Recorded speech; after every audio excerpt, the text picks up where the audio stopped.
Okay, so we should start now. देखिए हम लोग एलटी के बारे में जो है बात करेंगे, LT English.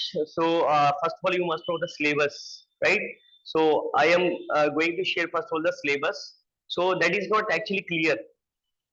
First of all clearly you must know about the syllabus. ये जो है वहां पे सबसे ज्यादा प्रॉब्लम जो आ रही है वो सिलेबस के साथ आ रही है। सो first of all I will share with you, you can see here.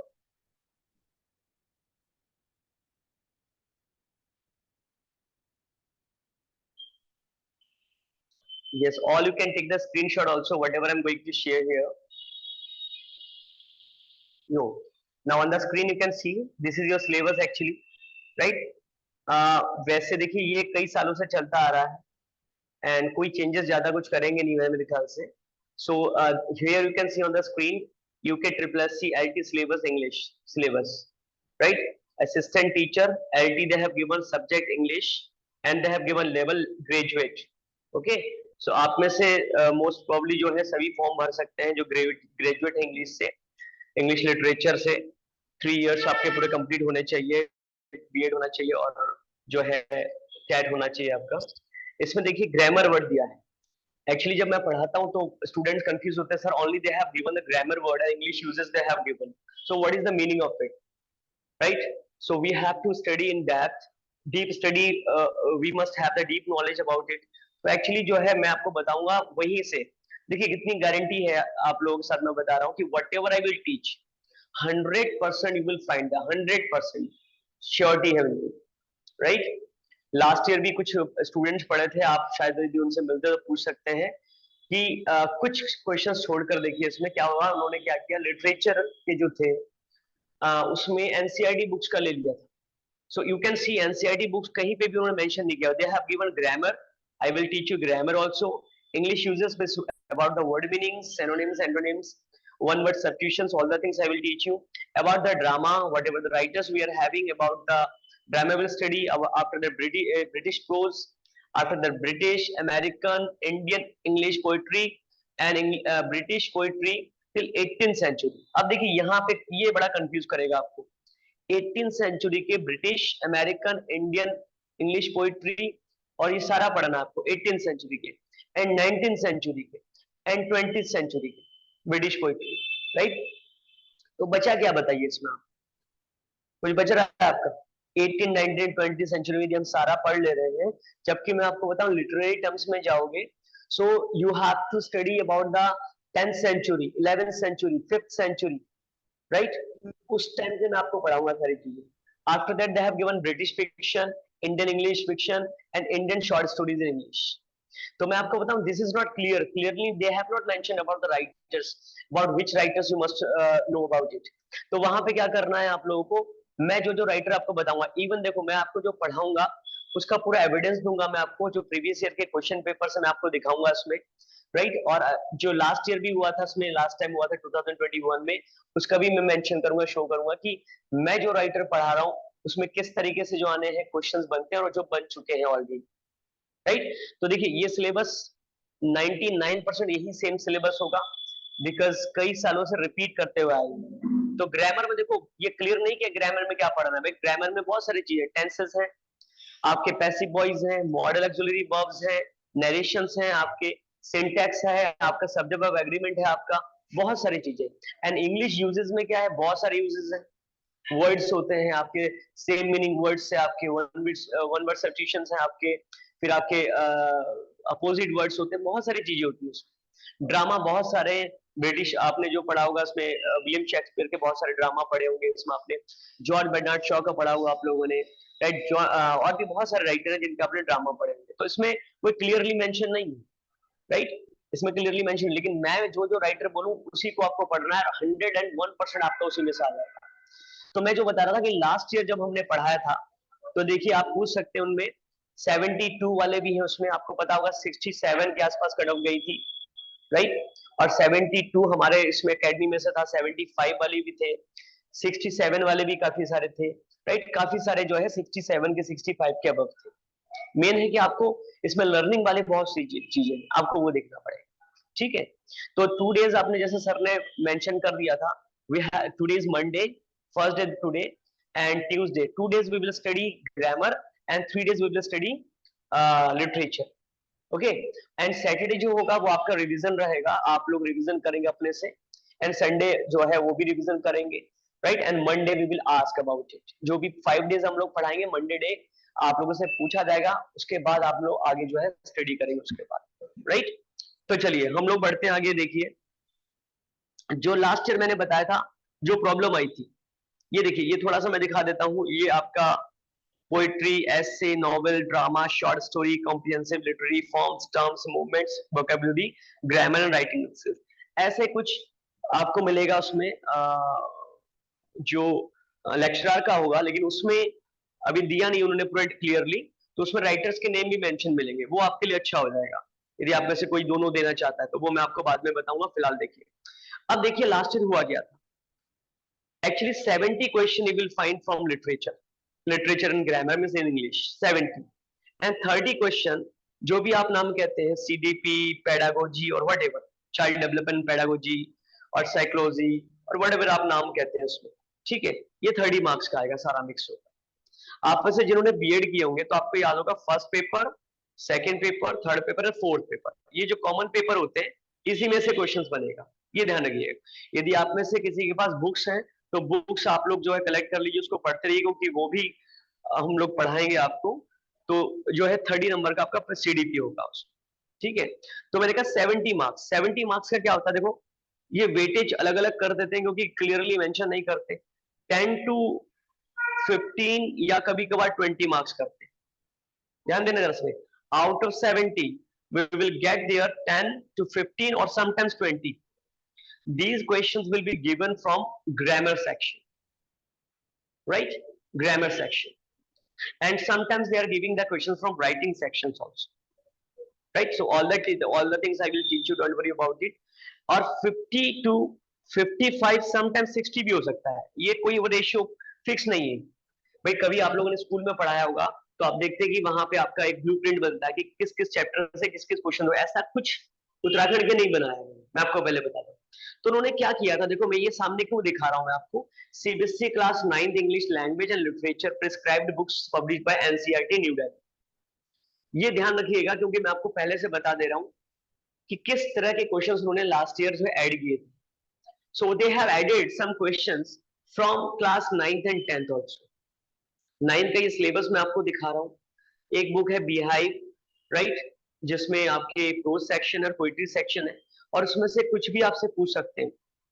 सो कम से कम at least you must know about the summary. यदि आप लोग ऑलरेडी टीचिंग कर रहे हैं कहीं पर, that is very nice, right, so that will be easy for you, right. If you are not teaching anywhere, at least these NCERT books you must have at least, right. Summary आप लोग थोड़ा सा पढ़ लें आप इसकी, इसलिए मैं आपको पहले बता रहा हूं कि वो ये आउट ऑफ ट्रैक भी जाकर क्वेश्चन पूछेंगे, तो मैं कोई भी ट्रैक नहीं छोड़ूंगा, ध्यान रखिएगा। ये लास्ट टाइम जो था आउट ऑफ ट्रैक जाकर क्वेश्चन पूछा था, वो इससे पूछा था, ठीक है। आगे देखिए, तो ये स्क्रीनशॉट ले सकते हैं आप लोग। आगे देखिए, इसमें मोमेंट्स एक आता है इसमें, तो ये भी उसी 9th का सिलेबस है, ठीक है, ये भी आप स्क्रीनशॉट ले सकते हैं। And after that you can C 10th, sorry ये ग्रामर का है 9th का, ये टेंसेस देखिए कहां से पूछे, टेंसेस, मॉडल, सब्जेक्ट, वर्ब कनकोड, ये सब्जेक्ट एग्रीमेंट बोलते हैं, सिंटेक्स होता है। And after that reported speech, after that command and request, after that statements, questions, determiners, कई सारी चीजें हैं इसमें। अब आप कहोगे सर ये सब हमें क्यों दिखा रहे हैं, हमें तो हमें अपने सिलेबस से मतलब है। No, actually LT teachers are supposed to teach in class 9th and 10th. Are you getting? Whenever you are going to face lecture exams, so they are supposed to teach only 11th and 12th. So definitely, if we are going to face lecture exams, so definitely that time I will tell you that you must know about the books of 11th and 12th. You must aware of those books and syllabus at least, right? 11th की जो English की books है, अच्छा ये आपके mind में आ सकता है सर आपने तो सीबीएसई दिखाया, यहाँ तो स्टेट बोर्ड की बात चल रही है। Yes, actually whatever the books they have given in CBSE schools and in our Uttarakhand, books and syllabus are same, right, entirely same, whole syllabus is same, right, pattern little bit can be change but books are same, chapters are same, so don't worry about it, got it. तो ये आपकी जो है ये है, तो इसलिए देखो वो ग्रामर में टेंस भी पूछेंगे आपसे, मॉडल भी पूछेंगे, सब्जेक्ट के बारे में भी पूछेंगे, वर्ब कनकोड होता है जिसको हम सब्जेक्ट वर्ब एग्रीमेंट कहते हैं, रिपोर्टेड स्पीच भी पूछेंगे, जैसे हम डायरेक्ट इनडायरेक्ट कहते हैं, ये सारी चीजें पूछेंगे। ठीक है, फर्स्ट डे इसलिए मैं थोड़ा सा इंट्रोड्यूस कर रहा हूँ इन चीजों से कि क्या क्या पढ़ना है आपको, उसके बाद आपकी विश है। आफ्टर दैट फर्स्ट फ्लाइट, ये है 10th क्लास में, क्योंकि मैंने क्या कहा कि यदि एलटी का एग्जाम दे रहे हैं तो 9th एंड 10th के सिलेबस के बारे में पता होना चाहिए। यदि आप लेक्चरर का दे रहे हैं तो 11th एंड 12th पक्का आपको पता होना चाहिए, और 100% पूछेंगे। तो इसमें देखो कई सारे चैप्टर्स हैं, चैप्टर के बारे में बाद में डिस्कस करूंगा। ठीक है, पोएम्स है, राइट, पोएम्स के बाद देखिए यहाँ पे एक बुक और है, फुटप्रिंट्स विदाउट फीट। ठीक है, कई सारे चैप्टर बहुत अच्छे हैं उसमें, ये देखिए उसके सारे है इसमें। तो ये सिलेबस आपके पास होना चाहिए। ठीक है, बुक्स नहीं है तो बुक्स ले लीजिएगा आप लोग। ये जितना भी सिलेबस दिखा है इसके स्क्रीनशॉट ले लीजिए फर्स्ट से, यहां से। This is the first page, second page, third page, fourth page, fifth page, right, sixth page, seventh page, and this the last one I think सो। हाँ, लास्ट दिस का, राइट। अब आ जाते हैं हम लोग देखो क्वेश्चन पेपर पे। ठीक है, क्वेश्चन पेपर पे आ जाते हैं कि क्वेश्चन पेपर आता कैसा है।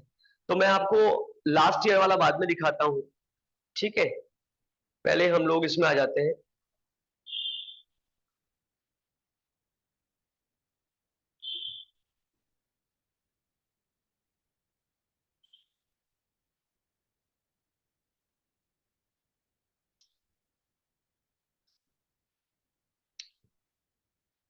ये देखिए अभी दिखेगा आपको उसमें।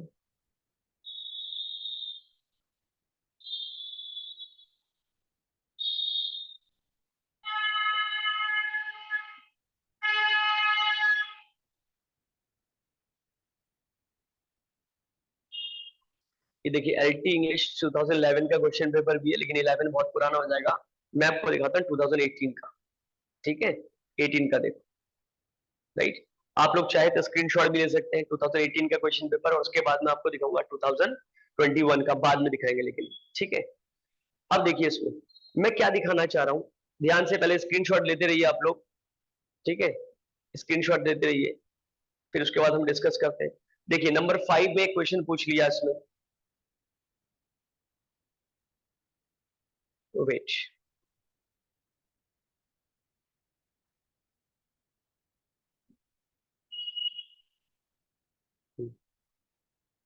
देखिए सबसे पहला क्वेश्चन ही आपका क्या है।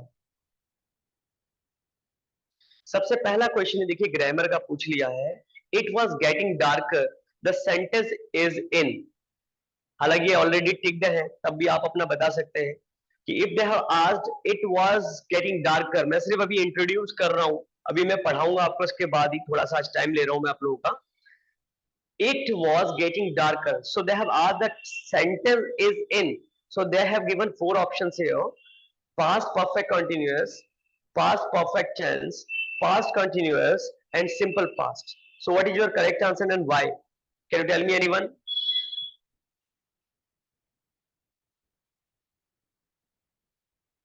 Yes, anyone can give the answer if you know the answer.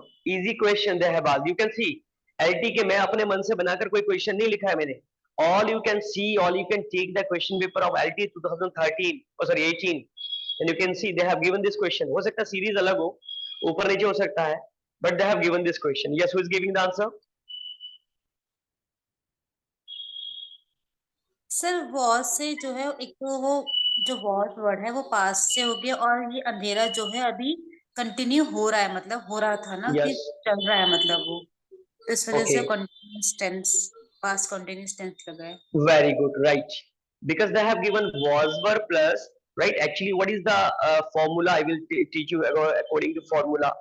So subject होता है was were लगता है, जैसे मैम ने कहा। After subject, देखो tense जब पढ़ाऊंगा, so I will tell you basic concept is this.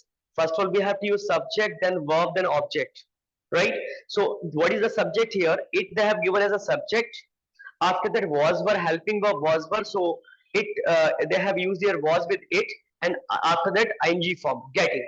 So simple. If they have given any was were and just after that they have given any ing form, sometimes I will tell the ing form as fourth form, तो fourth form आ सकता है, तो was were के बाद ing form आ जाए तो बस past continuous हो जाता है, सिंपल है बहुत। ठीक है, मैं सिर्फ अभी ग्रामर की बात कर रहा हूँ क्योंकि आज ग्रामर है, ठीक है। आगे बढ़ते हम लोग, देखिए ग्रामर में और क्या पूछा है, ये पूछा है number 5, who is giving the answer, 2 plus verb V1 form is a gerund, an infinitive, perfect participle or past participle.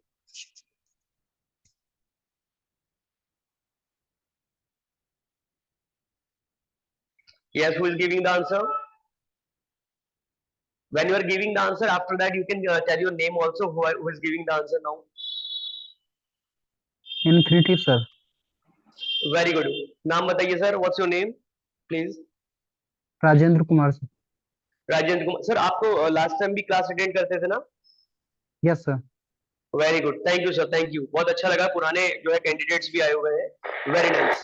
Infinitive, many times I have repeated in the class, many times I have repeated, आप जो लोग नए हैं उनके लिए repeat नहीं किया है मैंने, बहुत पहले जो क्लासें होती है राइट, उन पे रिपीट किया है कि whenever they are giving 2 plus v1, so this is, खुद देखिए आपके सामने, मैं कोई बनावटी क्वेश्चंस नहीं दिखा रहा हूं मैं आपको, all they have asked this question in this question paper, तो मैं क्या क्या पढ़ाना है आपको, देखो इन्फिनिटिव भी पढ़ना है आपको टेंसेस भी पढ़ने हैं, ठीक है। नाउ सी, आफ्टर दैट आगे बढ़ते हैं हम लोग, जो जो आपके क्वेश्चन पूछे हैं ग्रामर से रिलेटेड, ठीक है। देखो वोकैब्स भी आया है, देखो वोकैब्स भी आपको पढ़ना है, ठीक है। तो वोकैब्स नहीं पूछ रहा हूं फिलहाल मैं आपसे, आगे देखिए यहाँ पे,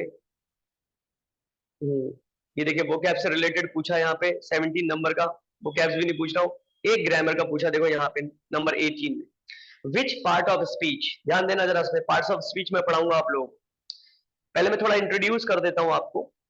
देखो पार्ट्स ऑफ स्पीच होते हैं 8, right, as you know, because I think so you have been studying it since your childhood, like noun, pronoun, right, verb, adverb, adjective, interjection, conjunction, preposition, so total 8 होते हैं और 8 को आपको पढ़ना है, ध्यान रखना।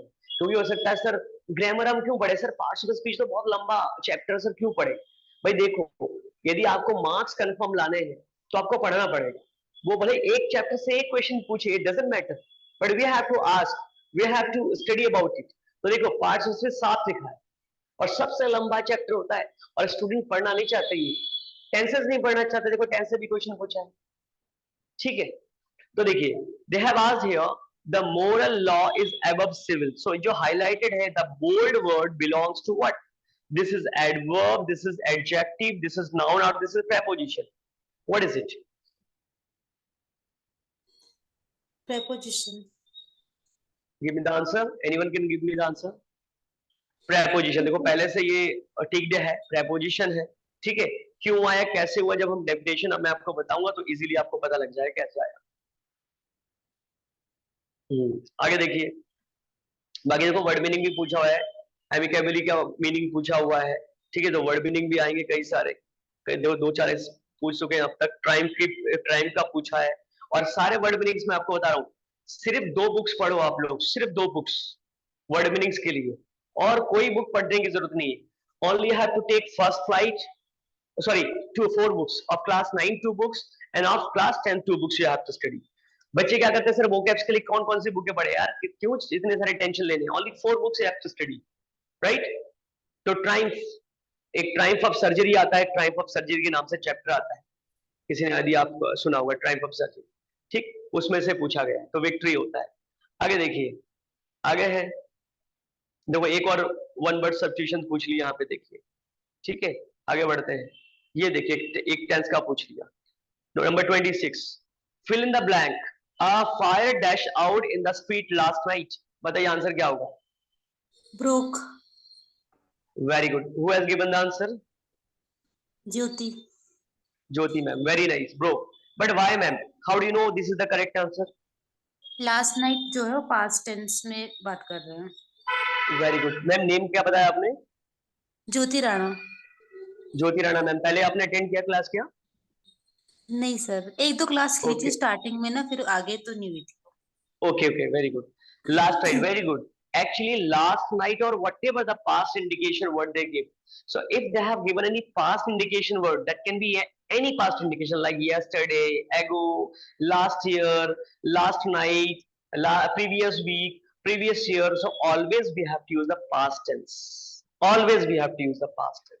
But as we know, we are having the 4 past tenses in that, so we can use any. वो तो मैं बताऊंगा कब कौन सा करना है, वो जब डीपली पढ़ाऊंगा तो, राइट? आगे बढ़ते हैं, देखिए। ये और वर्ड मीनिंग पूछा हुआ है, देखो वर्ड मीनिंग के कई सारे हैं, ठीक है? तो वर्ड मीनिंग के बारे में बात नहीं कर रहे हैं। अब देखिए एक और ग्रामर का पूछ लिया इन्होंने।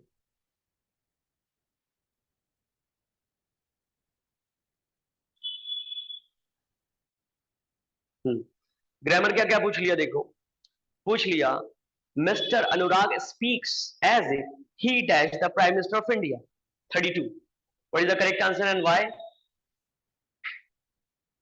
was Who has given the answer? Was Jyoti ma'am. Yes, any different answer? Any different answer? Sir यहाँ कंडीशन है, तो यहाँ पे वर आएगा। वर। Very good. Who has given the answer? Neha Singh. Neha Singh, very nice, very nice. देखिए यहाँ पे क्या है, actually whenever they are giving as if, sometimes they are giving what if, sometimes they are giving only if, right? इसको मैं पढ़ाऊंगा, ये है सपोजिशनल, और पहला चैप्टर यही होगा।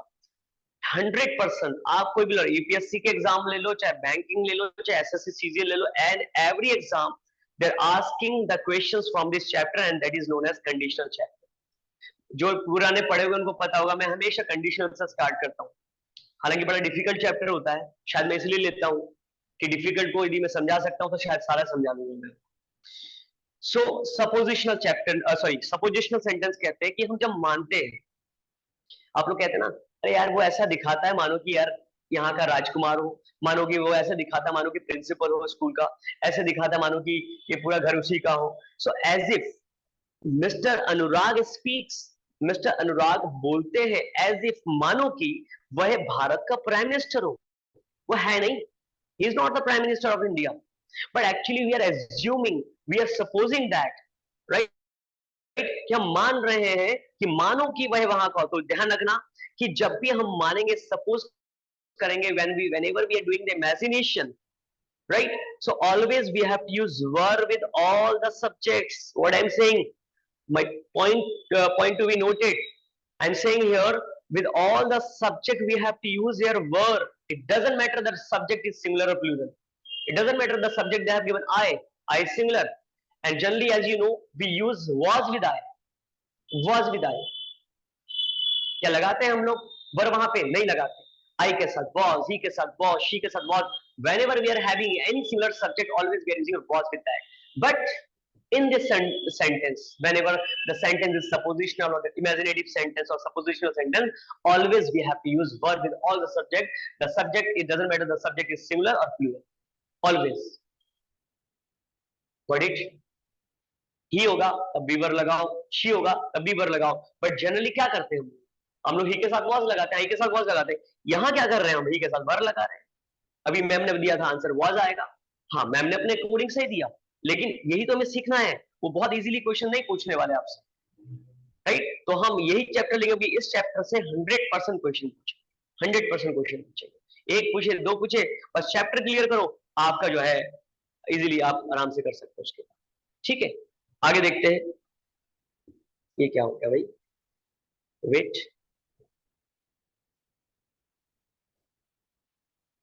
वेट, ठीक है। कहीं ज्यादा जल्दी जल्दी बोलूं तो बता दीजिएगा, मेरी आदत है मैं बहुत तेजी तेजी से बोलता हूँ। ठीक है, पढ़ा देता हूँ, तो लगे जल्दी लगे तो आप बता दीजिएगा मुझे कि सर ज्यादा ज्यादा जल्दी जल्दी पढ़ा रहे हैं। ठीक है, फिर आपको समझ नहीं आएगा, फिर मुझे सैलरी वैलरी नहीं मिलेगी, समझ में आना चाहिए आप। ठीक है, चलिए देखिए कहाँ गए हम लोग? यहाँ हो गया था, हाँ कहाँ गए? हाँ ये देखिए, ये हो गया आपका 32 वाला हो गया। ठीक है, आगे देखिए कितने सारे ग्रामर के क्वेश्चन आ रहे हैं, ये देखिए। क्योंकि ऐसा नहीं है कि बच्चे ग्रामर नहीं पढ़ा जाता, ग्रामर हम जानते हैं। मैं आपको गारंटी देता हूँ, जो लोग मुझसे पढ़ भी चुके हैं मैं इसको दोबारा पढ़ाऊंगा, और आप देखिएगा कि कितने ग्रामर की चीजें मैं डीप पढ़ाता हूँ, और कहाँ से छूटेगा। इम्पॉसिबल यदि ना आए तो, इम्पॉसिबल, राइट? ये देखिए इसमें अब अगला क्वेश्चन पूछा इन्होंने 34 का, reading is his favourite passion. Underline word here acts as a, तो ये जो अंडरलाइन वर्ड है रीडिंग, ये किसके फॉर्म में काम कर रहे हैं और रीजन भी बताएंगे जो भी answer they. Yes please go ahead. Reading is his favorite passion, so underline word here acts as a past participle, gerund, present participle or participle adjective. Yes, who is giving the answer? Sir I think जीरन में rule होता है verb plus ING, और यहाँ sir ये देखिए अगर हम देखेंगे तो पास्ट पार्टिसिपल नहीं हो सकता अगर हम ऑप्शन से लेके चलते हैं तो। सो चलिए जीरन देखिए ये एग्जाम में जरूर पूछेंगे, राइट, कई कई एग्जाम में पूछे, केबीएस में भी पूछते हैं, डेटर प्लस में भी पूछते हैं, ठीक है। तो अभी मैं इसको, क्योंकि अब जब तक मैं पूरा डिटेल नहीं बताऊंगा आपको समझ में नहीं आएगा, फिलहाल मैं इतना बता देता हूँ, ये जीरन ही है, ये जीरन है। जीरन को कैसे पहचानते हैं? V1 प्लस आईएनजी, लेकिन कंफ्यूजन पता है क्या होगा? कंफ्यूजन होगा क्योंकि वही V1 plus ING present participle भी होता है कभी कभार, और वो पार्टिसिपल एडजेक्टिव भी होता है कभी कभार, तो आपको कैसे पता लगेगा? तो मैं जब पार्ट्स ऑफ स्पीच सारी चीजें पढ़ा दूंगा तो आपको एडजेक्टिव का डेफिनेशन भी पता चल जाएगा कि क्या होता है नहीं होता है तब आप, लेकिन यहाँ पे क्या है फिलहाल ये जीरन है, बस मैं इंट्रोड्यूस करवा रहा हूँ कैसे कैसे क्वेश्चंस पूछने वाले हैं, ठीक है। आगे देखिए, ये देखिए सर भी बहुत मैसेज कर रहे हैं, हाँ चलो बढ़िया, हाँ चलिए देखिए, अब दे दिया यहाँ पे ये नाइदर बोलो चाहे नीदर बोलो आप, ठीक है, एक ही बात है, neither of the accusation is true. अब देखिए ये जो नीदर बोला है आपने या नाइदर बोला है, ये सेंटेंस में किस फॉर्म में यूज हुआ है? Relative pronoun, indefinite pronoun, distributed pronoun, emphatic pronoun. अब पहले मैं पीछे जाता हूं थोड़ा सा, मैंने भी थोड़ा पहले बताया था पार्ट्स ऑफ स्पीच, बताया था, एक मैं आपको पढ़ाऊंगा पूरा चैप्टर, वो होगा फिगर ऑफ स्पीच, जिसे पोएटिक डिवाइसेस बोलते हैं, ठीक है, फिगर ऑफ स्पीच बोलते हैं। तो एक तो इन दोनों में डिफरेंस बताना चाहिए कि ये दोनों एग्जाम में पूछा जाता है। पार्ट्स ऑफ स्पीच खुद देख लो कितना ज्यादा पूछ रहे हैं, तो इसमें पूछा है कि ये कौन सा जो है आपका प्रोनाउन है। देखो प्रोनाउन के टाइप्स भी पता होने चाहिए, प्रोनाउन तो पता होने चाहिए, काइंड्स भी प्रोनाउन का पता होना चाहिए, नाउन भी पता होना चाहिए, नाउन के काइंड्स भी पता होने चाहिए। सोचिए जरा इसमें कितने डेप्थ में जाकर क्वेश्चन पूछते हैं, राइट। और बाद में बच्चे कहते हैं सर ग्रामर हम इतना ज्यादा क्यों पढ़ रहे हैं, राइट। तो ग्रामर के बिना तो कर भी नहीं पाओगे, मैं आपको बता रहा हूँ, बाकी लिटरेचर तो चलो कर भी लेते हैं, ठीक है। तो ये कौन सा आंसर होगा बताइए जरा, कौन बता रहा है आपको? Yes anyone? हेलो, चलो मैं बताता हूं, ये है आपका distributive pronoun, right. No indefinite नहीं है, इंडेफिनिट में वो आता है, इंडेफिनिट में नोबडी, राइट, एनीबडी, जो बडी और वन लगा होता है वो हो जाता है इंडेफिनिट, ठीक है। ये आपका क्या होगा? डिस्ट्रीब्यूटिव प्रोनाउन है, क्योंकि डिस्ट्रीब्यूट कर रहा है उस चीज को, ठीक है। ये मैं बता दूंगा आगे जाकर। आगे देखिए पूछा है यूज करना, तो दिया है यहाँ पे, मैं इसको हाईलाइट कर देता, एच ई, ये एच स्मॉल है वैसे, HEIR, he is an, answer है बताइए। ये आर्टिकल पूछ लिया, आर्टिकल भी पढ़ाऊंगा मैं, use of a and the detail में। What is the answer here? An आएगा सर, एन आएगा, वेरी गुड, क्योंकि देखो एच साइलेंट होता है, इसको एर पढ़ते हैं, उत्तराधिकारी बोलते हैं हिंदी में, and we have to use here an only, right, very good. चलो बाकी अगला वोकैब्स का पूछ लिया, वोकैब्स में भी डिस्कस नहीं करेंगे, ठीक है। अब देखो यहाँ पे एक पूछा है फिल इन द ब्लैंक्स, देखो कितने सारे ग्रामर के क्वेश्चन पूछे। He had hardly reached the station dash the train came, तो ये आपको पास्ट इंडेफिनिट पास्ट परफेक्ट जब टेंस पढ़ाऊंगा तो उसमें भी पढ़ाऊंगा, बाकी कंजक्शंस पढ़ेंगे हम चैप्टर, उसमें भी पढ़ेंगे। तो बताइए इसमें कौन सा आंसर करेक्ट है आपका?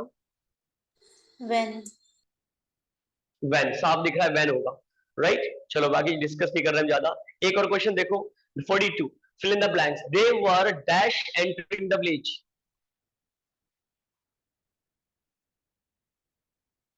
क्या आंसर होगा? Prohibited from, prohibited for, prohibited very good, prohibited के साथ हमेशा फ्रॉम आता है, right. Restrain from, prohibited from, हमेशा फ्रॉम आता है, ध्यान रखना, ये भी मैं पढ़ाऊंगा आप लोगों को, राइट। एक और ग्रामर का क्वेश्चन पूछे, देखो fill in the blanks with appropriate word, there were trees on dash side of the road, क्या आना चाहिए? either correct, D answer either होगा। ठीक है, कैसे आया बाद में बात करेंगे हम लोग। आगे देखो, क्योंकि अभी मुझे पढ़ाना भी है।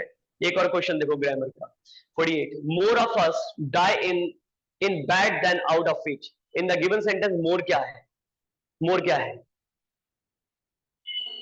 Pronoun. Pronoun, very good, pronoun है देखो ये। ठीक है, आगे बढ़ते हम लोग। देखो आगे और क्या पूछा है। हाँ, एक और पूछा है ग्रामर का। देखो ग्रामर का इसमें पूछ लिया कि डेथ का एडजेक्टिव पूछा है। Adjective of the word death, death का एडजेक्टिव क्या होगा? विशेषण पूछा है। Dead. Dead. Dead, Sir. Right. जैसे डेड बॉडी बोलते हैं ना, डेड बॉडी। यदि विशेषण पूछ रहे हैं तो हमेशा देखो एक कोई नाउन रख दो। जैसे बॉडी एक नाउन है, नाउन से पहले भी कुछ लगा सकते हैं तो वो एडजेक्टिव बन जाएगा डेड। ठीक है, ऐसे फॉर्मूले भी मैं बताऊंगा आप लोगों को। आगे बढ़ते हैं। आगे ऐसे बहुत सारे, देखो ग्रामर के तो बहुत सारे पूछ लेते हैं। एक और देखिए, ये पूछा सब्जेक्ट एलिमेंट से, that pair of scissors dash to me, क्या आना चाहिए? belongs. बिलोंग्स। देखो सीजर Caesar सही होता है या belongs. सीजर्स? पहले चलो मुझे इतना बता दो, पहले सीजर सही होता है, सीजर सही होता है? Caesars. सीजर्स होगा, सीजर। सीजर्स होगा। ध्यान रखना, एस लगेगा, ध्यान रखना। Yes. हम लोग काफी बार ऐसे, Trousers. हाँ हम लोग बोल देते हैं कि सीजर दे दो भाई अपना, गिव मी योर सीजर, गलत हो जाएगा। Scissors we have to say, right? A pair of scissor we can use in place of that otherwise.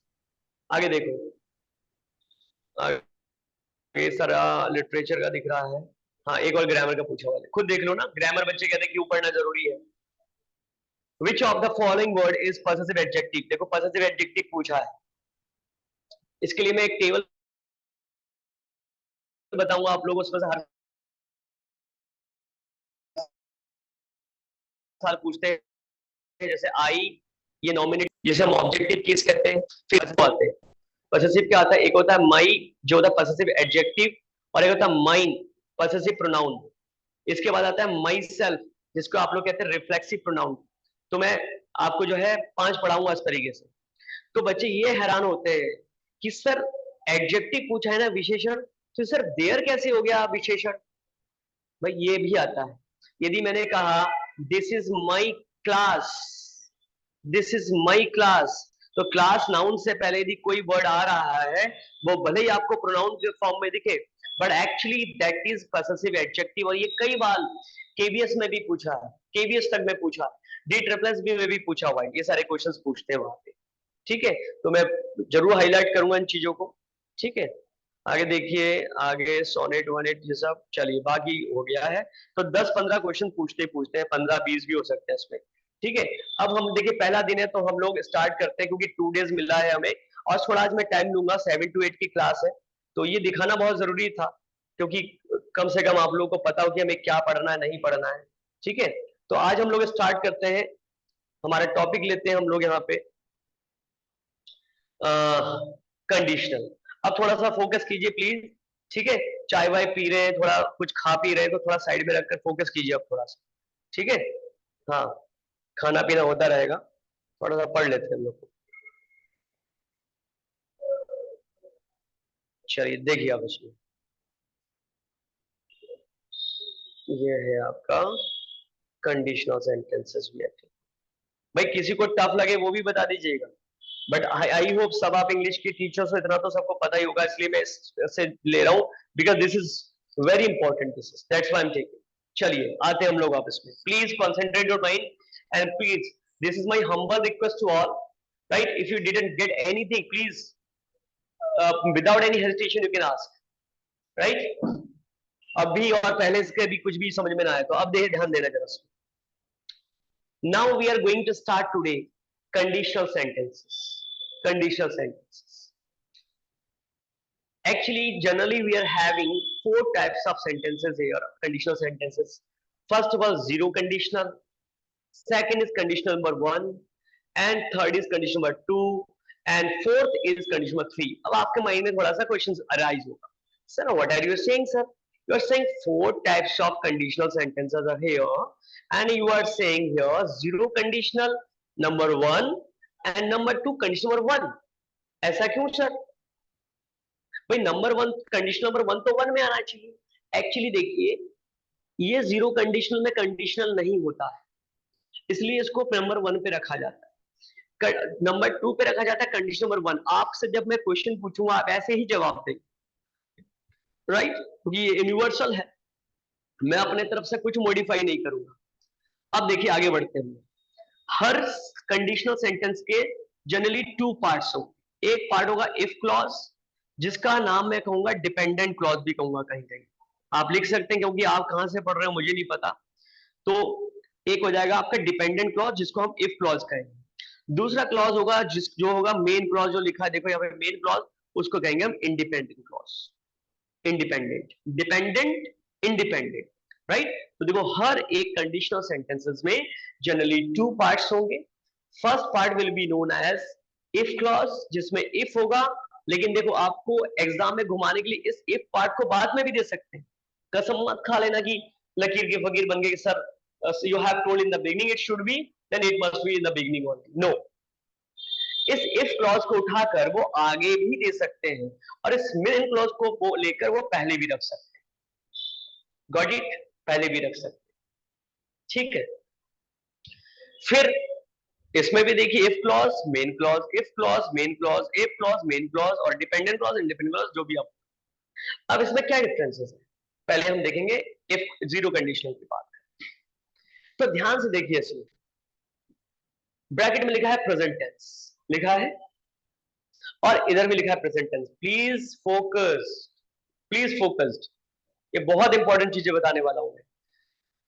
ये मैं नीचे आ गया हूं थोड़ा सा, इसको मैंने यहां ले लिया। अब इसमें जीरो कंडीशनल को डिटेल में, कंडीशनल सेंटेंसेस जीरो कंडीशनल आप रिटर्न कहीं पे बोलेंगे, टाइप जीरो कंडीशनल कुछ भी बोले, is used to describe general truths, scientific facts. It is used for general truths when a situation always occurs when something is of extended practice.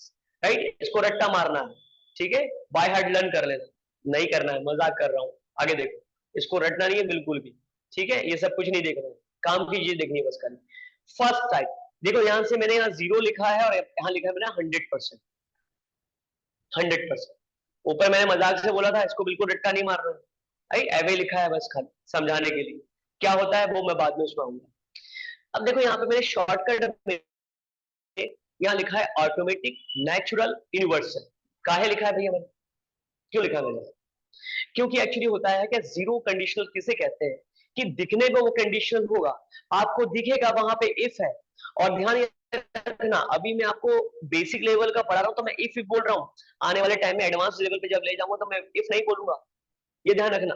If की जगह मैं कुछ भी वर्ड यूज कर सकता हूं वहां पे, provided, but for, until, unless, right, बहुत सारे वर्ड्स यूज करूंगा। तो मैंने इसलिए दो नाम बताया आपको, एक को इफ क्लॉज को मैंने कहा डिपेंडेंट क्लॉज भी याद रखो, क्योंकि इफ,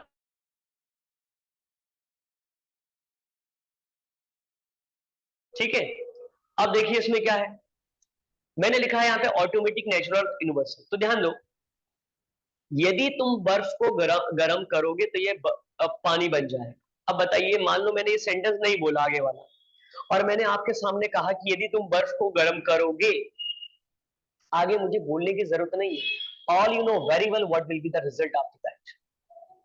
ये सुनो भाई, सबको साइंस के बारे में पता है इतना, ये तो कॉमन जनरल साइंस है कि भाई हम यदि बर्फ को गर्म करेंगे, सर ये तो जनरल सी बात है, सर ये तो ऑटोमेटिक है, नेचुरल वाली बात है।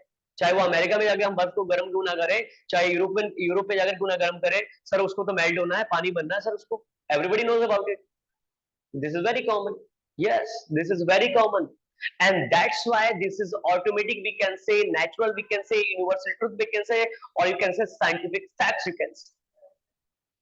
And whenever we are taking any sentence which is related to, right, scientific fact, general truth, or any universal truth or natural truth, you can say also.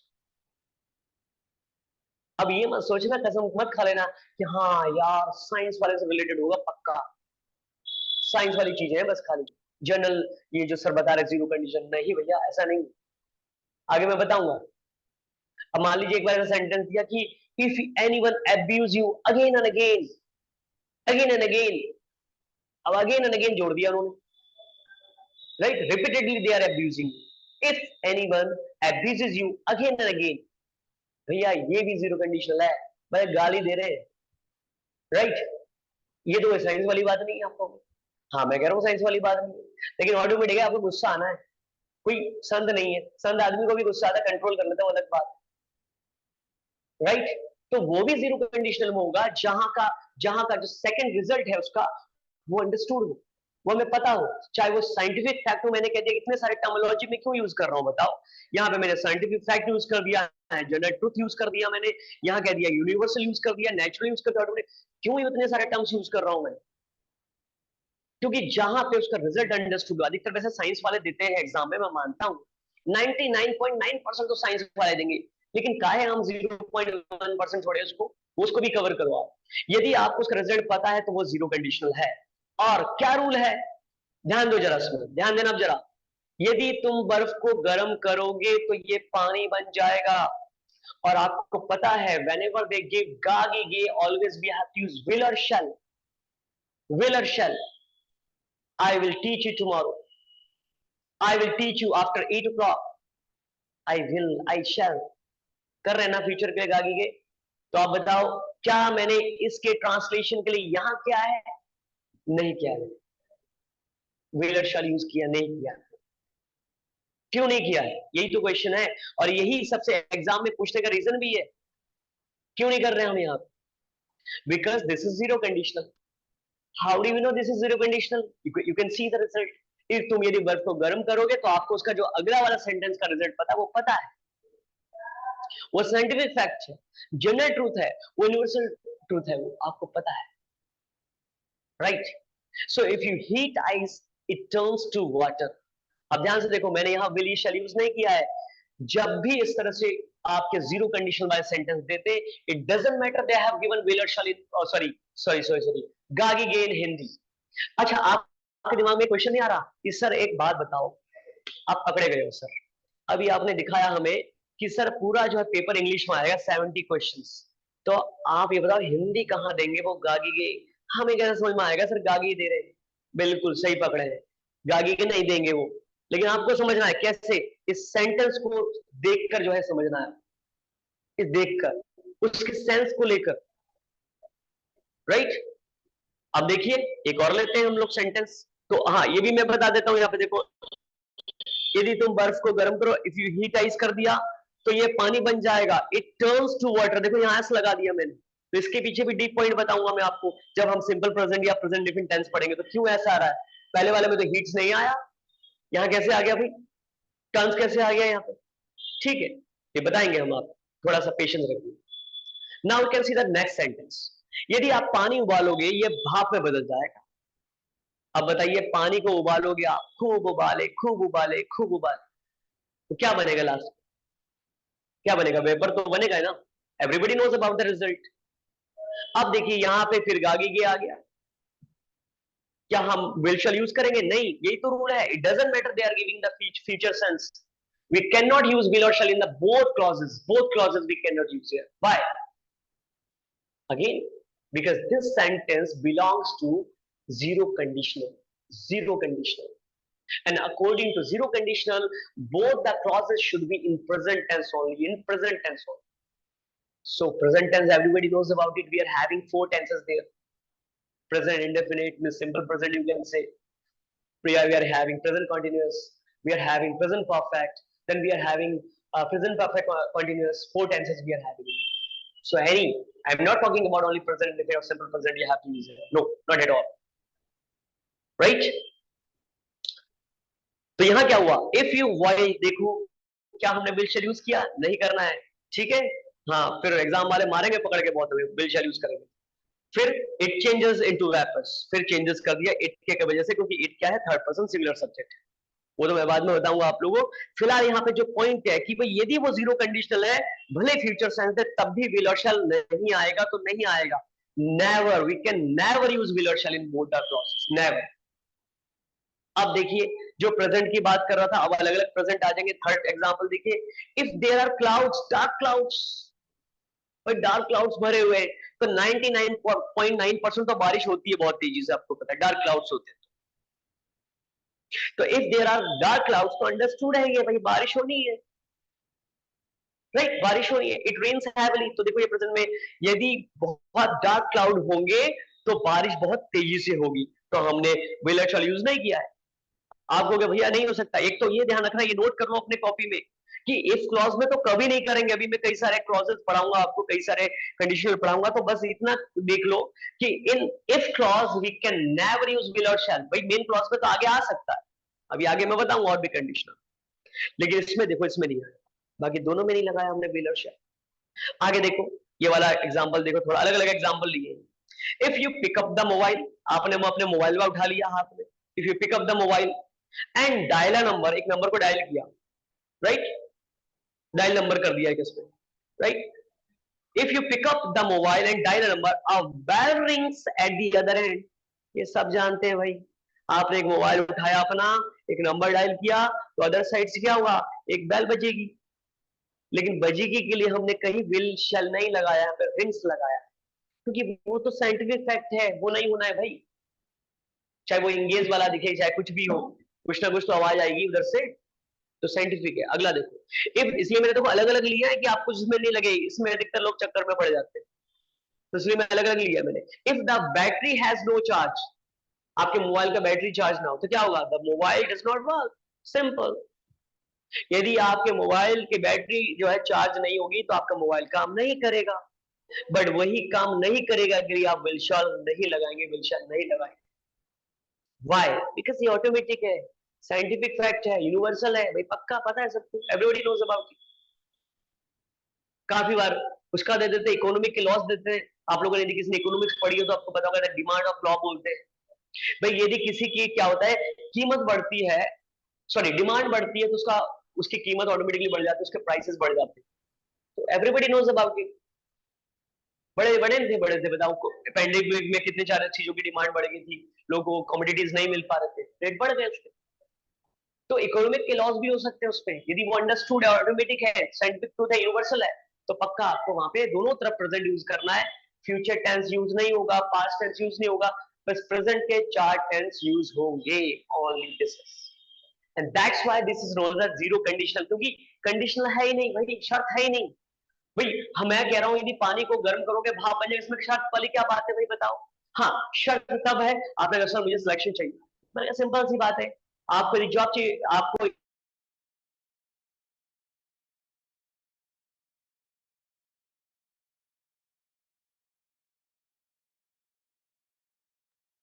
मेहनत करो, ठीक है। यदि आप परिश्रम करोगे तो आपको सफलता मिलेगी, राइट। यदि आप परिश्रम करोगे तो आपको सफलता मिलेगी। तब मैंने आपके सामने एक शर्त रख दिया कि भैया मुझे सफल होना, मैंने कहा साफ सी बात है, यदि आप मेहनत करोगे तो आपको सफलता मिलेगी, अदरवाइज नहीं मिलेगी आप। तो वो है, वो आगे वाला मैं वैसे बताऊंगा। तो please tell me, zero conditional clear हुआ सबको?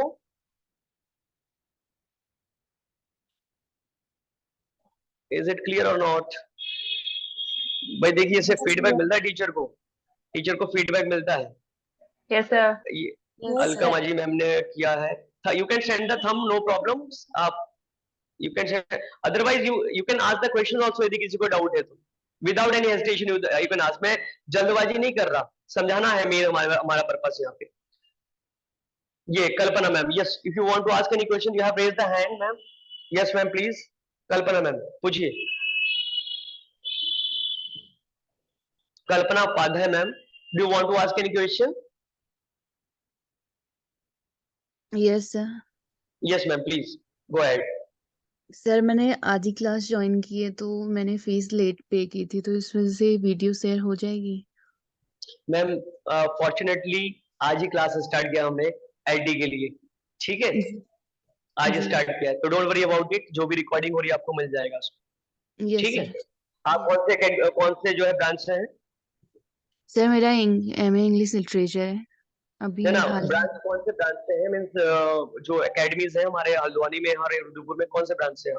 तो sir Krishna IAS academy. IAS academy Haldwani और रुद्रपुर? हल्द्वानी। हल्द्वानी, तो वहां पे मैम है ना? जी सर, यस सर। हाँ, मैम से ले लेना, या सर होंगे, सर से ले लेना, विनोद सर से, ठीक है। Okay sir, okay. हाँ, दिव्या मैम से ले लीजिएगा, दिव्या मैम को बोल दीजिए, वो प्रोवाइड कर देंगे आपको, ठीक है। ओके। और कोई दिक्कत किसी को? Babli ma'am, Jyoti ma'am, Meera ma'am, Neha ma'am, Rajendra sir, ये प्लीज, और आप लोग ये रेड MI लिखा है, मुझे डर लगता है ना, ये प्लीज मेंशन योर नेम, ठीक है, नेक्स्ट टाइम से आप नेम मेंशन कर दीजिएगा। Red MI note 8, Riyanshi ma'am, Roshni ma'am, any doubt? No sir, No, एक बार sir. पढ़ना पड़ेगा No, मुझे sure. दोबारा। हाँ, पता है ये Revision थंब करना बहुत काम पड़ेगा। करता है, पता है, थंब भेज दीजिएगा बिल्कुल, ठीक है, टीचर बहुत मोटिवेट हो जाते हैं पढ़ाने के बाद से, ठीक है, फिर भूख भूख लगती है ना, सब बैठ जाता है सब कुछ। चलो आगे बढ़ते हैं हम लोग, ठीक है, थोड़ा आज एक्स्ट्रा टाइम लूंगा क्योंकि मैंने टाइम थोड़ा उधर लगा दिया था, प्लीज, ठीक है, थोड़ा सा एडजस्ट कर लीजिए आप लोग, थोड़ा टाइम लूंगा बस, थोड़ा तो हम आज कवर कर ही लेते हैं, ठीक है, क्योंकि बहुत इंपॉर्टेंट है, और इंपॉर्टेंट है तो भाई समझ में आना चाहिए सबको, नहीं तो सर कहेंगे समझ में नहीं आएगा तो काहे की सर्दी भाई, ठीक है। चलिए देखिए, मजाक कर रहा हूँ, ऐसा नहीं है। चलो देखो, कंडीशन नंबर 1 आप बात करते हैं। अब ध्यान रखना एक चीज, जो एग्जाम में प्रॉब्लम्स आएंगे, प्रैक्टिकल प्रॉब्लम्स आते हैं, वो प्रॉब्लम्स आते हैं, उसको दूर करने का एक तरीका है कि आप जीरो कंडीशनल और फर्स्ट कंडीशनल को कंपेयर करें। ये जो मैं कंपैरिजन मेथड बता रहा हूं, ये बहुत काम आने वाला है आपके, क्योंकि देखो ग्रामर के इतने सारे रूल्स को आप याद नहीं रख सकते, इम्पॉसिबल। याद करो जब आप बचपन में पढ़ते थे 9th-10th में, तो आप पढ़ते थे डिफरेंस बिटवीन DNA RNA, पढ़ते थे ना, तो उसका डिफरेंस पढ़ाने का तरीका इसलिए यूज करते थे, उससे बहुत जल्दी हमें पता चलता भाई इन दोनों में ये कॉमन चीज है, भाई लिख लो दोनों तरफ कॉमन कॉमन है और ये डिफरेंसेस है, तो जल्दी से हमें पता लग जाता है क्या है। ऐसी इसमें देखो, जब मैं आपको अभी फर्स्ट कंडीशनल पढ़ाऊंगा, तो आपके माइंड में सबसे पहला क्वेश्चन होना चाहिए कि what is the difference between zero conditional and first conditional, condition number 1, ठीक है। तो देखो, condition number 1, the first conditional और condition type first is also called probable conditional, ये भी पूछा हुआ है LT में, ठीक है, KVS में पूछा हुआ है, DSSS में पूछा हुआ है, इसलिए मैंने थोड़ा डिटेल में लिखा है, क्योंकि काफी बार इग्नोर कर देते हैं, सर प्रोबेबल बोला है तो ये पूछेंगे क्या, अरे टेक्निकल वर्ड्स भी पूछ लेंगे भाई, आप लोग टीचर होंगे इंग्लिश के, तो आप लोगों को पता होना चाहिए, यदि आप बैंकिंग को होते मैं नहीं कहता कि इसको याद करो, तो आपको पता होना चाहिए कि फर्स्ट कंडीशनल को प्रोबेबल कंडीशनल भी बोलते हैं, ठीक है। अब वो होता क्या, देखो कुछ चीजें हैं, in the first conditional the if clause is in present tense, तो भाई उधर ऊपर भी तो था, नई बात क्या है भाई, नहीं, ऊपर भी तो हम यही पढ़े थे ना, तो मैंने कहा भाई कंपेयर करो, you have to do the comparison now here, कि सर हम लोग ऊपर भी तो पढ़े थे कि क्लॉज प्रेजेंट में होता है, तो बढ़िया है सर, इसमें भी तो प्रेजेंट टेंस है, चलो हमें तो पहले ही याद हो गया सर, बढ़िया है, आगे बढ़ो। These sentences describe something that is likely to take place, so they are also called probable or likely conditional। तो देखो यहाँ पे क्या है,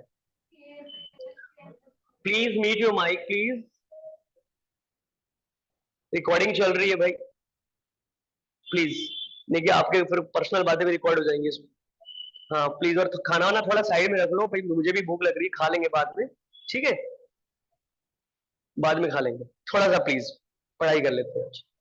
If clause present tense, main clause present tense and future tense, common क्या है, difference क्या है, कॉमन ये है कि ऊपर वाले में भी, ऊपर वाला कहां गया भाई, निकालो उसको, आ जाओ, ये देखो ऊपर वाले में if clause present tense, main clause भी प्रेजेंट टेंस था, ऊपर वाला देख लिया, अब नीचे वाले में आते, अब जो ये कंडीशन नंबर 1 की बात कर रहे हैं हम लोग, इसमें भी तो देखो इफ क्लॉज प्रेजेंट टेंस और मेन क्लॉज प्रेजेंट टेंस में दिया है, वेरी नाइस, इजीली लर्न हो गया हमें, लेकिन डिफरेंसेस क्या दिया है, ये देखो डिफरेंसेस, मैं सही बताऊं कि मैंने ऐसे ही लर्न किया था अपने टाइम में, मैं तो ऐसे लर्न करता था, मैं एवरेज स्टूडेंट था और मैं ऐसे लर्न करता था कि कॉमन क्या है, डिफरेंसेस क्या है, तो याद हो जाते जल्दी भाई, जीरो कंडीशनल में भी दोनों तरफ प्रेजेंट है और कंडीशन नंबर 1 में भी दोनों तरफ प्रेजेंट है, बस कंडीशनल नंबर 1 में एक चीज ऐड हो गया कि मेन क्लॉज में हमने फ्यूचर ऐड कर दिया, we have added future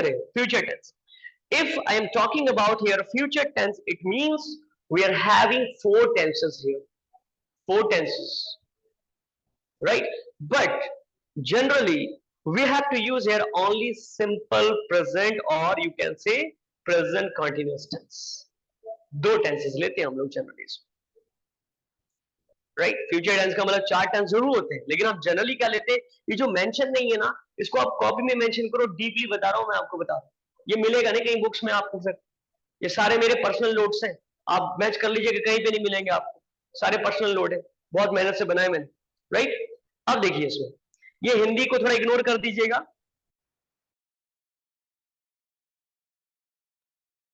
Hindi थोड़ा इग्नोर कर दीजिए, ग्रामेटिकल टेक्निकल मिस्टेक्स आप देखिएगा, एक चीज नोटिस करेंगे जहां पहले से रेड रेड है वो डिलीट नहीं हो रहे, मतलब इरेज नहीं हो रहे, तो टेक्निकल इशू आ गया, बहुत पुराने नोट्स हैं ये, इस वजह से। ठीक है, तो हिंदी को आप थोड़ा लिख लीजिएगा, यदि आप परिश्रम करोगे तो आपको सफलता मिलेगी। ठीक है, तो देख सकते हैं थोड़ी गलतियां हैं, उसको सही कर लीजिएगा आप इसमें। अब दोबारा देखिए यहाँ पे गागे के आगे, तो एक पॉइंट मैंने कहा हाईलाइट कर लो कि इफ क्लॉज तो कभी भी विल शैल नहीं आएगा इफ क्लॉज में। इफ क्लॉज का मतलब जिसमें इफ आ रहा है फिलहाल, जो डिपेंडेंट क्लॉज होगा उसमें विल शैल कभी नहीं लगाना है, कभी नहीं लगाना है। लेकिन अभी जो हम पढ़ रहे हैं उसमें क्या, इफ क्लॉज में तो विल शैल नहीं आ सकता क्योंकि प्रेजेंट टेंस दिखा रखा है, लेकिन मेन क्लॉज में प्रेजेंट टेंस के साथ साथ फ्यूचर टेंस भी आ सकता है। So what is the meaning of future tense here? Simple, we can use here will और shall, we can use your will और शैल। तो देखिए आ गया, यहाँ पे आ गया, यदि आप परिश्रम करोगे, इफ यू वर्क हार्ड। क्या मैंने इस गागी के लिए विल शैल यूज किया? नहीं करेंगे। आप लोग सर अभी तो आपने कहा विल शैल यूज नहीं करते क्लॉज में, तो नहीं करेंगे हम लोग। ठीक है, भले गागी के दिया है, लेकिन दूसरे वाले में तो करना पड़ेगा क्योंकि दोनों तरफ फ्यूचर दिया है। अब कंडीशन नंबर 1 है, ये आपके वो जीरो कंडीशनल की तरह नहीं है, यदि आप परिश्रम करोगे तो आपको सफलता मिलेगी। काफी बार देखो लक भी मैटर करता है, लक भी मैटर करता है। नहीं, हम कोशिश कर सकते हैं, बाकी जो ऊपर वाला लिखा होता होता है। I don't want to demotivate you, मैं ऐसा डिमोटिवेट नहीं कर रहा हूं कि मेहनत करना छोड़ दो, मेहनत करना छोड़ दो, लेकिन ये 100% श्योरिटी नहीं होती है। हालांकि गलत एग्जांपल ले लिया मैंने यहाँ पे, दूसरा एग्जांपल लेना चाहिए था, लेकिन चलो ले लेते हैं, कोई बात नहीं। लेकिन मैं आपको समझा रहा हूँ, मैं डिमोटिवेट नहीं करना चाहता, लेकिन काफी बार लक भी मैटर करता है। लक का मतलब होता है आप कर रहे आईटी की तैयारी, पता चले उस उधर यूपीएससी का दिया, वहां हो गया आपका, तो बढ़िया है ना, मजे आ जाएंगे। नहीं, आपने आईटी की तैयारी की और ऐसे मजे मजे में आपने लेक्चर कर दिया, उसमें हो गया, मजे आ गए। तो मैन प्रपोजेस गॉड डिस्पोजेस, हम जैसा सोचते वैसे नहीं होता, हो सकता है बुरा हो, उससे अच्छा भी हो सकता है, नहीं ऐसे चलता रहता है। आगे देखिए, आगे देखिए, अब यहाँ पे मेन क्या है कि हम इफ क्लॉज में हम विल शैल यूज नहीं कर सकते, लेकिन मेन क्लॉज में कर सकते हैं। तो हुआ, यदि आप परिश्रम करोगे तो आपको सफलता मिलेगी, if you work hard you will get success. अब एग्जाम में क्या करते हैं, इसको उल्टा भी कर देते हैं, यू विल गेट सक्सेस को यहां दे देते हैं और इफ यू वर्क हार्ड को यहां दे देते हैं। अब स्टूडेंट्स क्या सोचते हैं, सर ने कहा था भाई इफ क्लॉज में विल शैल नहीं आ सकता, ये दे दिया विल, भैया ये गलत है सर, एरर आ गया। नहीं, अब इन्होंने क्या किया, इफ क्लॉज को बाद में दे दिया, बाद में दे दिया, यहाँ पे यहां नहीं आएगा विल शैल, लेकिन यहां आ सकता है क्योंकि मेन क्लॉज को पहले दे दिया और ये इनके पास राइट्स है, ये यूज कर सकते हैं, ऐसे इधर से इधर कर सकते हैं, कोई दिक्कत नहीं। ठीक है, तो हो गया फ्यूचर वाला का एक एग्जांपल ले लिया। प्रेजेंट की बात करते हैं, और दूसरा हमने क्या पढ़ा था, इफ क्लॉज भी प्रेजेंट में होगा और मेन क्लॉज में भी प्रेजेंट में हो सकता है। जैसे if the fog gets thicker the plane may be late, देखो ये प्रेजेंट में गेट्स और मे बी, ये भी प्रेजेंट में, तो ऐसा भी हो सकता है, राइट, ऐसा भी हो सकता है, प्रेजेंट प्रेजेंट में भी हो सकता है।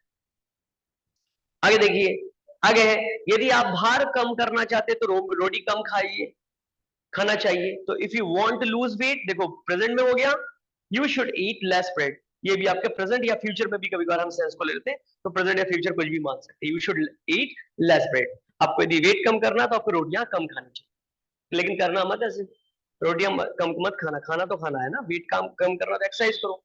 लेकिन यहाँ देखो क्या है, ये है प्रेजेंट और ये भी प्रेजेंट, क्यों? क्योंकि ऊपर जो ट्रांसलेशन दिया था वो प्रेजेंट, लेकिन आपको हिंदी से मतलब नहीं होगा, हिंदी आप जहां यूज करना है किसी एग्जाम में तो अलग बात है, अदरवाइज आपके सामने इंग्लिश होगा, तो आपको इंग्लिश के फॉर्मूले याद रखने कि जीरो कंडीशनल में दोनों तरफ प्रेजेंट है और कंडीशन नंबर 1 में दोनों तरफ प्रेजेंट और मेन क्लॉज में फ्यूचर भी आ सकता है, तो ये प्रेजेंट वाले हम लोग पढ़ रहे हैं। अगला देखो, if you want to lose weight eat less bread, ये इंपेरेटिव बोलते हैं, ईट लेस ब्रेड को, ये भी आपका प्रेजेंट और फ्यूचर दोनों में काउंट हो सकता है। आगे देखिए, आगे है, if you meet Sita in the party, अब फिर प्रेजेंट हो गया, could you please could you tell her ring me, आप देखिएगा ये कुड आ गया, क्या ये प्रेजेंट है या पास्ट है, कौन बता रहा है? पास्ट है।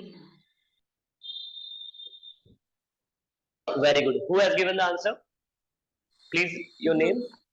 ज्योति। ज्योति मैम। ओके, देखिए कोई बात नहीं, कोई गलत दे आंसर, कोई जवाब सही दे, लेकिन आपको जो है सीखना है यहाँ पे, ध्यान रखना। और कौन दे रहे हैं आंसर? कुड इज प्रेजेंट और पास्ट।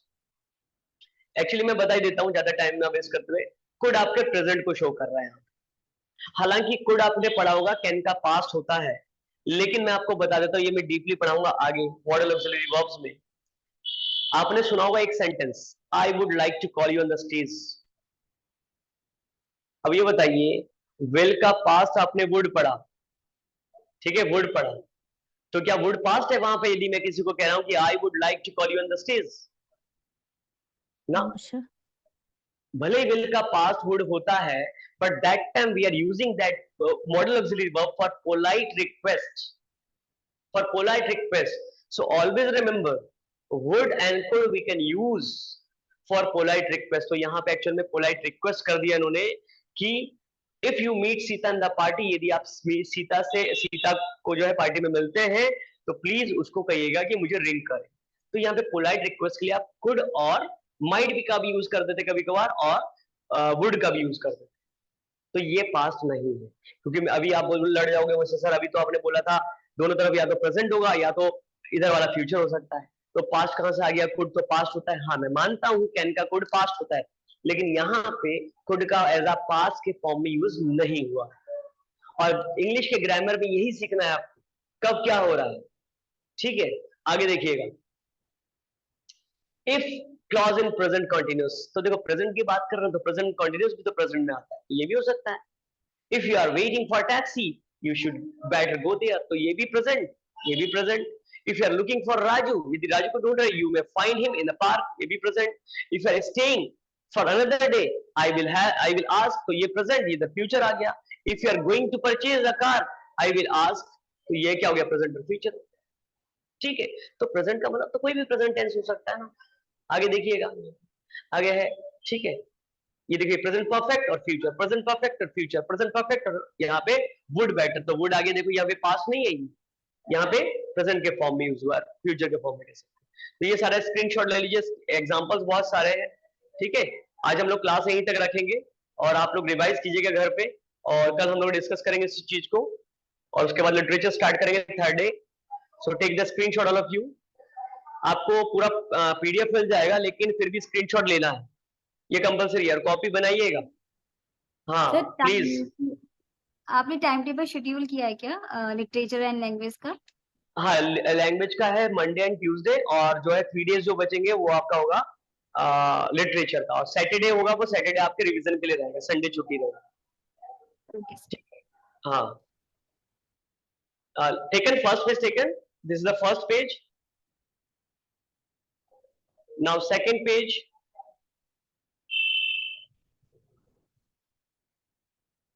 now third page,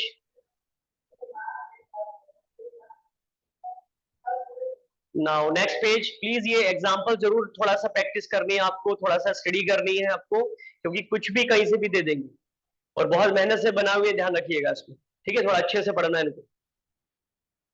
चलिए कल हम लोग पढ़ेंगे कंडीशन नंबर 2।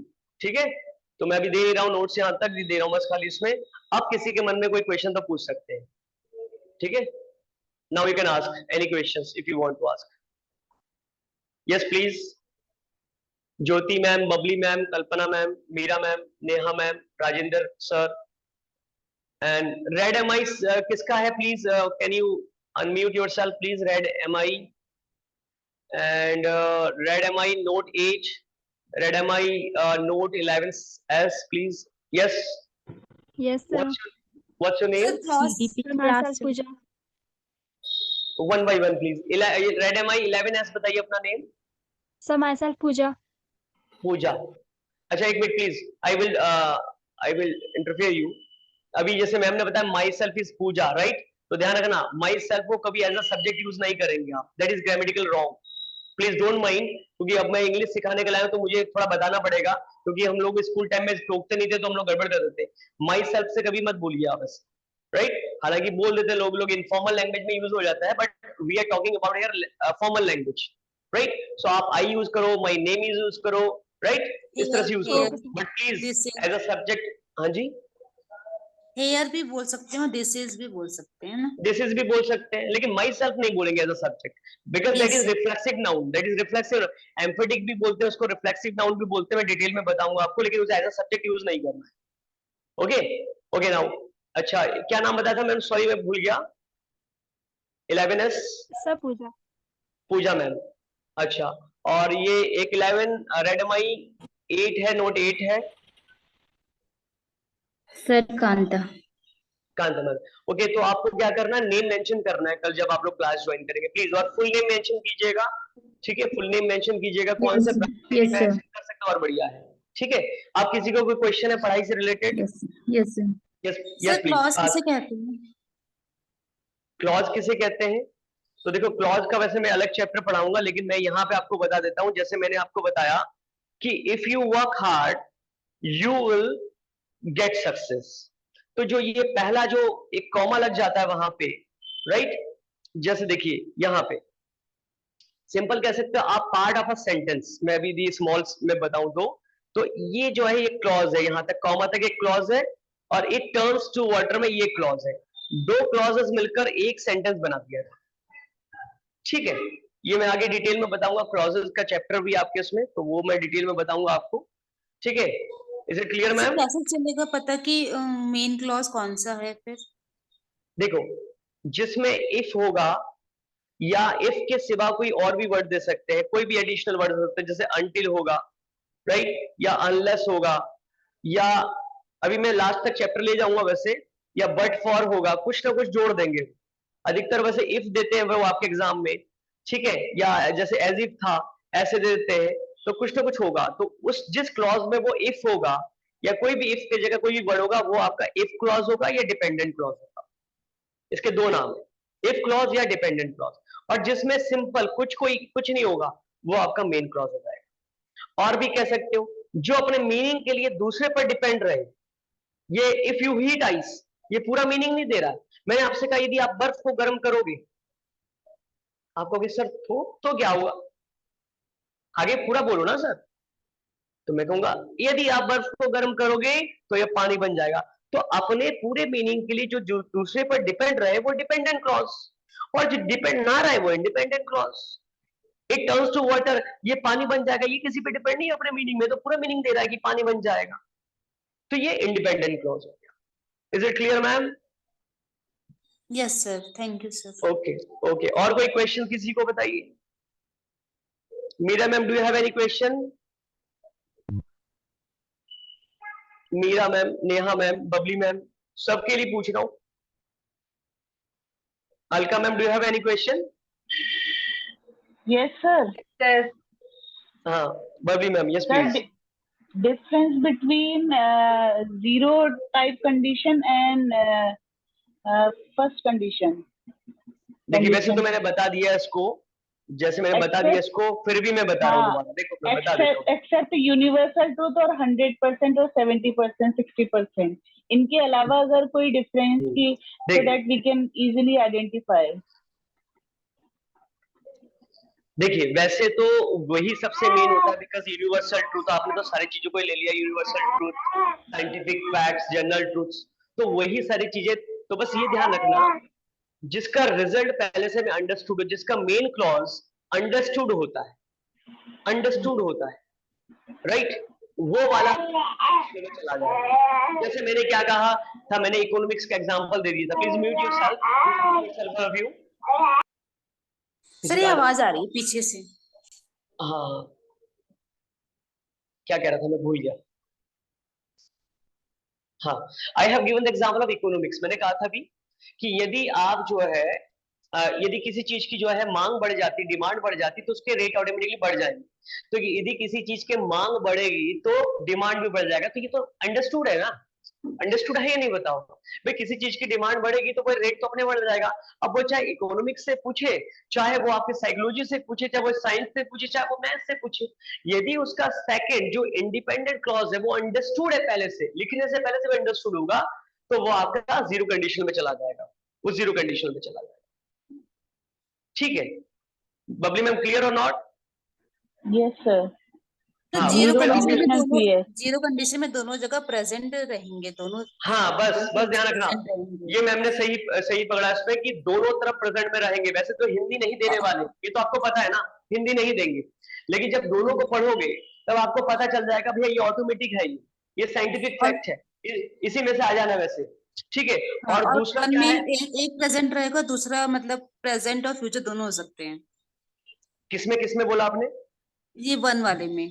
हाँ कंडीशनल वर्ब वाले में पहला प्रेजेंट रहेगा, दूसरा वाला जो होगा मेन क्लॉज वो प्रेजेंट और फ्यूचर दोनों हो सकते हैं। लेकिन लास्ट में मैं भी क्लास ऑफ करने से पहले एक मैं फिर हाईलाइट करता हूं, नोट कर लो इसको, कि we can not use here will और शैल इन इफ क्लॉज। मैं बार बार आपको हाईलाइट करके बता रहा हूं, if clause, in if clause we can not use here will और शैल, क्योंकि कई बार एग्जाम में दिया है, कई बार एग्जाम में दिया है, एरर में दे देते हो, कुछ भी हो जाए। मैं इतने सारे कंडीशनल पढ़ाऊंगा आपको कि सर आ ही नहीं सकता, आप ही नहीं बताया था, मैं जानबूझकर गलतियां करूंगा, राइट, जानबूझकर गलतियां आपको बता रहे हैं, सर आप ही ने बोला था कि इफ क्लॉज में तो कभी विल शैल नहीं आ सकता, आप ही लगा रहे हो, ठीक है।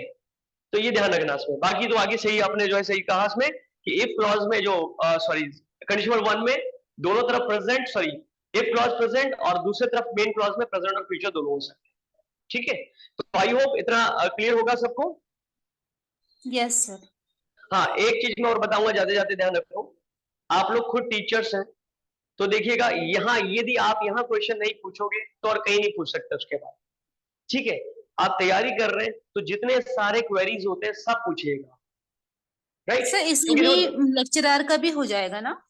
बिल्कुल बिल्कुल, मैं आपको इसलिए तो दोनों सिलेबस का दिखा रहा था मैं आपको, ठीक जी है। सर।